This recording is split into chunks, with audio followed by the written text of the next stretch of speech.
Something that looks nice on a hanger? Yes, that's correct. Okay? So, you should be familiar with hanger appeal.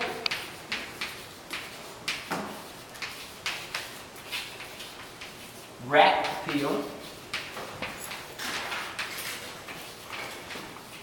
Lifespan triangles.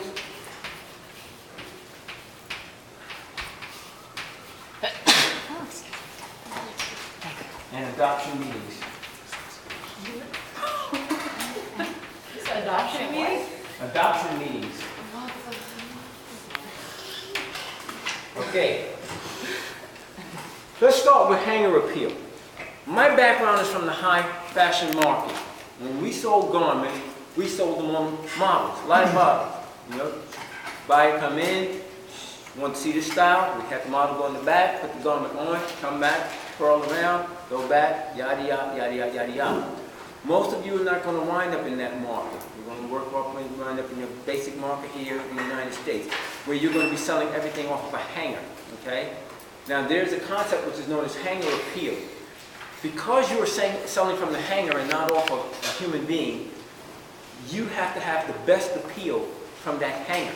So what the designer does is after they make the clothes up, and the fitting and all that thing, they then begin to redesign the garment, literally right there on the hanger, to get the best visual appeal from that perspective. And there are people who are expert at this hanger appeal concept. Now, you probably have seen hanger appeal, but you probably didn't realize you were seeing hanger appeal. Think about it. If I had, we know that facings are 2 inches finished. So if I had a deep V-neck blouse, and I had a, okay, it was hanging on the hanger, this is what you would see coming out of that hanger, right? You would see the back neck facing. But you may have seen garments in which the facing is actually deep, down in there like so, so that you're looking at the self here, and you're also looking at the self there. That is a form of hanger appeal. You're doing that because visually you recognize that that's not going to be very appealing to the person when they see it. Of course, when they put it on, they're not going to see it, but we have to first get it on their back. And so we adjust it. They adjust the puff on the sleeve, they'll make a puff on the sleeve, and then they'll just make the puff be a little more dramatic because it's visually better on the hanger. So you should be aware of this concept of redesigning on a hanger to get the best appeal. Rack appeal, and I'm going to erase them as I go along. Rack appeal has to do with how the garment is actually hanging in the store. Okay, you know, there's all kinds of racks, so you may have seen like the twirling one that goes down and down and down, and then the garments like that, they're hanging all the way around it. Or you may have seen a T-rack that sort of looks like this, and like the garment is here and here. Yes? Yes. It's the typical ones that you see. What you have to be conscious of is that the aisle is here, and the aisle is here. So when the consumer, Mary, comes down the aisle, she sees this, but she doesn't see this, and she doesn't see this, which is where your garments are hanging. So you don't have any hanger appeal. This company has hanger appeal, and that company has hanger appeal. Now, if somebody may not notice it, but if you ever go up to like Macy's or Saks, something like that, you may notice these people, the salespeople, they'll have either a flower on them, that might be a red or white flower designating their rank, or they'll have some sort of badge on them, or something of that nature. Okay, but you'll see these people who are fixing garments on hangers and stuff of that nature, and you notice that there's nothing on them. That's because they don't work there. They're you, the designer. And it's your job to go up there, because basically when the consumer smacks it off the hanger on the floor, they just keep walking. They don't care. And the salesperson doesn't care whether it's your blouse that sells or that blouse that sells. I'm on salary, so I don't care. Doesn't mean anything to me. So therefore, what happens is designers around lunchtime, they go down to the stores, they fix their garments up on the hangers, make them look really nice, you know, nice and neat. And when nobody's looking, they turn the whole rack around. Like that.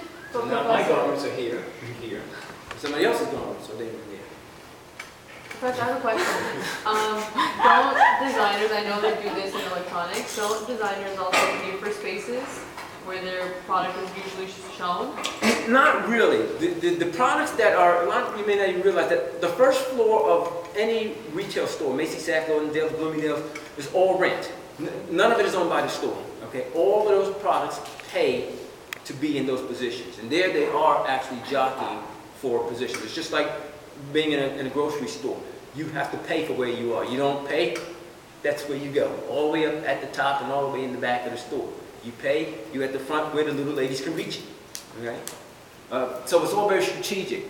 But no, generally those companies, we don't pay for that space. But perfumes, cosmetics, all those people, they pay rent.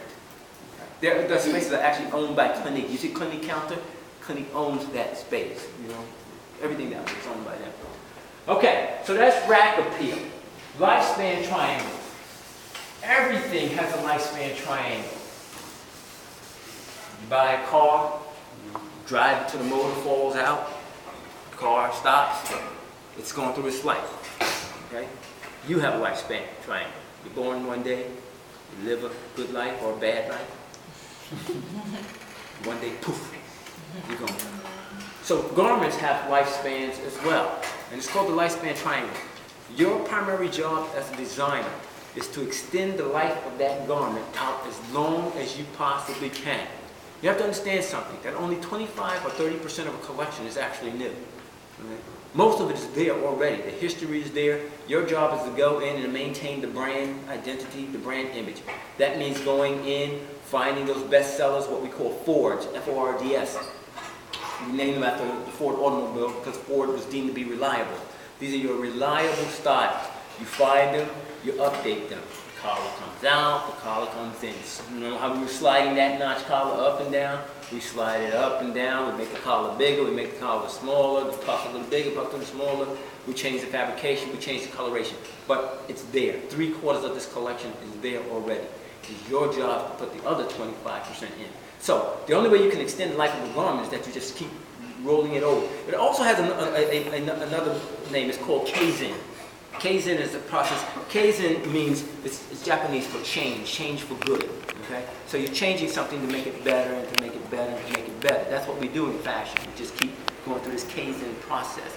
And so even though I'm not, the biggest fan of Calvin Klein, I will admit that in my opinion, he is the greatest designer at extending the lifespan of a garment.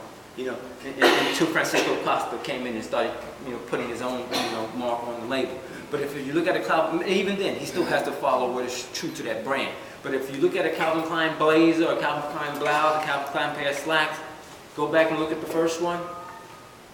There it is, same one over and over again. We're talking about decades of this process of just turning this style over and over and over again.